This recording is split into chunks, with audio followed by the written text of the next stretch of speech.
Lateral level থেকে একজনকে higher করতে পারি না।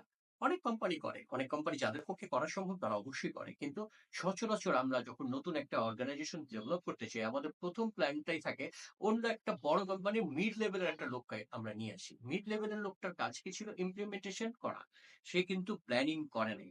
যদিও তার সিনিয়রের সাথে থেকে সে হয়তো প্ল্যানিংটা বোঝে, কিন্তু ম্যানেজমেন্টের সাথে যে নেগোসিয়েশনটা লাগে, এই নেগোসিয়েশনটাও বিশাল গুরুত্বপূর্ণ একটা বিষয়। আল্টিমেটলি কি হয়? আমরা যখন কোন বড় কোম্পানির একটা মিড লেভেলের লোককে নিয়ে এসে আমরা টপ লেভেলে বসাই, এই লোকটা কিন্তু এতদিন ইমপ্লিমেন্টেশন করে অভ্যস্ত, এক্সিকিউশন করে অভ্যস্ত। কিন্তু প্ল্যানিং এর খুঁটিনাটি বিষয়গুলো এটা হয়তো উনি উনার মাথাতেও থাকে না।